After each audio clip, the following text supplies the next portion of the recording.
एक बार नदी में बहुत घमंड आ जाता है और वो समुद्र के पास जाकर कहते हैं कि बताओ मैं तुम्हारे लिए क्या उखाड़ कर लेकर आऊं, क्योंकि मैं सब कुछ उखाड़ सकती हूँ। कहो तो तुम्हारे लिए पहाड़, मकान, मनुष्य, पेड़ पौधे, पशु पक्षी सब कुछ मैं अपने पानी के साथ बहा कर ला सकती हूँ। समुद्र समझ गया कि नदी में अहंकार आ गया है, तो उसने नदी से कहा कि अगर तुम मेरे लिए कुछ लाना ही चाहती हो तो घास उखाड़ कर ले आना। नदी हंसी और बोली, इतनी छोटी सी बात।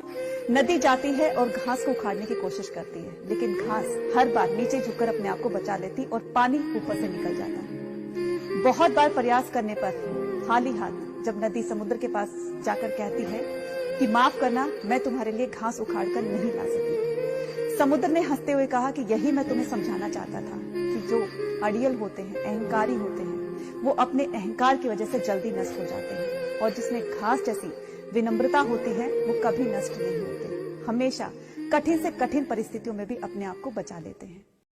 नमस्ते। याद रखिए एक ऐसी गलती जो आपको अपने जीवन में कभी नहीं करनी है। कोई ऐसा रिश्ता आपके जीवन का जिसे सुधारने की आपने बहुत कोशिश की हो लेकिन आप असफल रहे। आपके प्यार, सम्मान और दया के बदले सामने वाले ने मौका मिलते ही आपको अपमानित किया हो, आपकी अच्छाई का फायदा उठाया हो, आपको समय समय पर अकेला महसूस कराया हो, कुछ ऐसे शब्द जो ना बोलने लायक थे ना भूलने लायक वो भी कहे हों।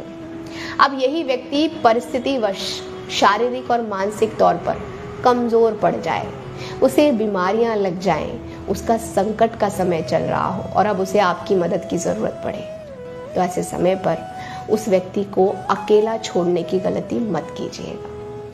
इस समय पर उसके बुरे कर्मों को कभी याद मत कीजिएगा।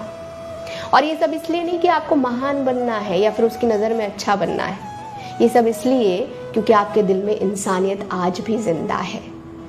याद रहे कि ये व्यक्ति आपके साथ किए गए बुरे कर्मों का फल ही भुगत रहा है, क्योंकि कई बार आपके बुरे कर्म आपको बीमारियों के रूप में भी भोगने पड़ते हैं। तो ध्यान दीजिएगा, जब कोई शारीरिक तौर पर बीमार पड़ता है ना, उसकी उस बेबसी और लाचारी में जब आप उसे अकेला नहीं छोड़ते हैं, तो समय आने पर कोई आपका साथ दे या ना दे, आप हमेशा ईश्वर को अपने साथ खड़ा पाएंगे।